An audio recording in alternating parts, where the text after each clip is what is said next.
देखो भाई लोग, आप लोग बिजी हो और मुझे भी बाबा रामदेव को स्काई डाइविंग सिखाने जाना है। चल झूठा। तो जल्दी शुरू करते हैं। आज की पहली स्टोरी है सौरव गांगुली और बीसीसीआई को लेकर। बताया जा रहा है कि सौरव गांगुली को शायद बीसीसीआई प्रेसिडेंट के पद से निकाला जाएगा और उनके बदले रॉजर बिनी, अरे यार वही अपने 83 वर्ल्ड कप चैंपियन, अच्छा नहीं, अच्छा अपने फास्ट बॉलर नहीं, अरे अच्छा ठीक है यार, अपने मयंती लैंगर के ससुर, हाँ वही वाले, उन्हीं को बनाया जाएगा प्रेसिडेंट बीसीसीआई का। अभी ये भी कहा जा रहा था कि शायद सौरव गांगुली को आईसीसी प्रेसिडेंट पद के लिए नॉमिनेट करेगी बीसीसीआई। यार आपको तो अपनी क्रिकेट बोर्ड को ना पता ही है, वो लोग कप्तान ही इतने ज़्यादा बदलते हैं टीम के, तो बात बदलना कितनी बात है उनके लिए। लेकिन ये बात तो कंफर्म्ड है कि आईपीएल प्रेसिडेंट का पद ऑफर किया गया था सौरव गांगुली को, लेकिन उन्होंने मना कर दिया और उल्टा उन्होंने ये कहा अपने घर जाना है।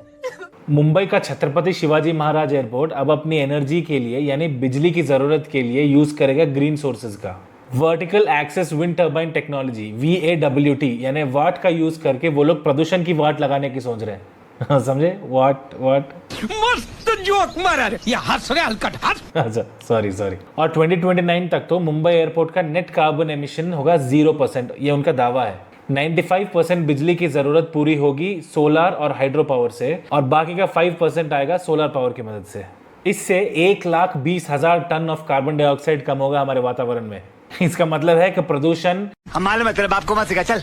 अच्छा ओके एडिटर भाई चलता हूँ अगली स्टोरी पे। बस एक तरफ तो हम लोग हवा और वातावरण को साफ करने की बात कर रहे हैं और दूसरी तरफ तो जमीन पर ही गंद फैला रहे हैं। समझे नहीं? बताता हूँ। आगरा के डियोरेता एरिया में 5-6 कॉलोनीज ने अपने कॉलोनी का नाम बदल दिया है। नवनीत नगर बन गया है बदबू नगर, पंचशील कॉलोनी बन गई स्मेली कॉलोनी, मानसरोवर कॉलोनी बन गई गटर कॉलोनी और नरकपुर कीचड़ नगर जैसे अतरंगी नाम भी लगाए गए हैं कई कॉलोनीज में। वो इसलिए क्योंकि स्वच्छ भारत के रिसेंट सर्वे में आगरा को यूपी का 6th सबसे ज्यादा क्लीन सिटी बताया गया था और यही बात सुनकर वहां के नागरिक गुस्सा हो गए क्योंकि वहां पे नामो निशान नहीं है विकास का। और जब उन्होंने ये सर्वे पढ़ा तो उनका बस एक ही रिस्पॉन्स था।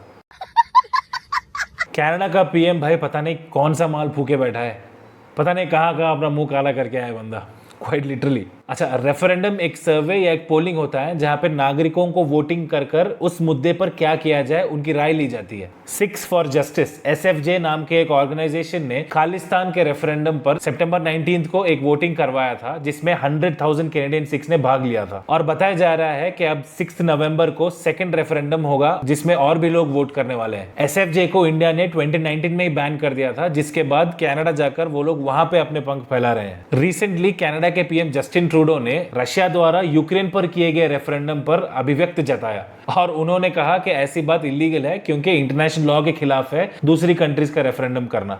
लेकिन भाई जब खुद के ही दामन में झांकने की बात आई तब तो इन लोगों को ना इंटरनेशनल लॉ याद आया ना कोई कर्टेसी याद आई। हिपोक्रेसी की भी सीमा होती है। इनफैक्ट लग रहा है कि जस्टिन ट्रूडो तो चाहते हैं कि खालिस्तान अलग हो जाए, इंडिया से बाहर निकले। अगली न्यूज स्टोरी है खुद एक न्यूज़पेपर पर। यूएसए की न्यूयॉर्क टाइम्स ने रिसेंटली एक आर्टिकल छापा जिसमें उन्होंने रशिया के एयर मिसाइल अटैक्स को क्रिटिसाइज किया और उसमें उनका प्रॉब्लम ये नहीं था कि यूक्रेन के कई लाखों लोगों की जाने जा रही है ना, और ये भी नहीं था कि वहां का इंफ्रास्ट्रक्चर डैमेज हो रहा है। उनका प्रॉब्लम ये था कि रशिया ने तो क्लेम किया कि ये वाइड रेंजिंग मिसाइल्स है पर इन अटैक से सिर्फ 19 लोगों की मौत हुई। मजा नहीं आ रहा है। यहाँ पे दिवाली के पटाखों की बात नहीं हो रही है भाई, वेपन्स ऑफ मास डिस्ट्रक्शन की बात कर रहे हैं। यहाँ पे क्वालिटी नहीं देखी जाती। इसलिए भाई लोग आप लोगों को बोलता हूँ ऐसे न्यूज़पेपर्स को फॉलो करना छोड़िए और फंडामेंटल राइट्स को सब्सक्राइब कीजिए ताकि आपको ढंग की न्यूज पता चले। चड्ढा समझाओ इसे, समझाओ। भाई मेरे पैंट में ना एक बड़ा सा पाइथन है।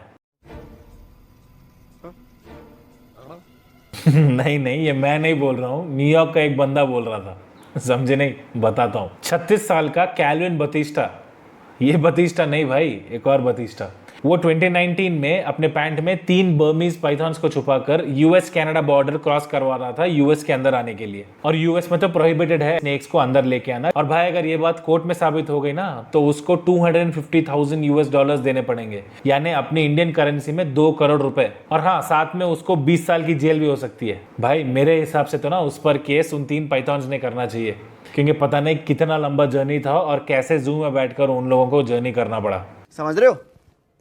समझ रहे हो? यार पता नहीं ये यूएस वाले कौन से नशे करके क्राइम्स करते हैं। रिसेंटली लेथन जॉनसन नाम का एक बंदा भी कैलिफोर्निया में पकड़ा गया था ऐसा ही कुछ करके। अगर वो डिटेल्स चाहिए तो ये वीडियो देखो और हाँ, इस वाले वीडियो को लाइक करना मत भूलना।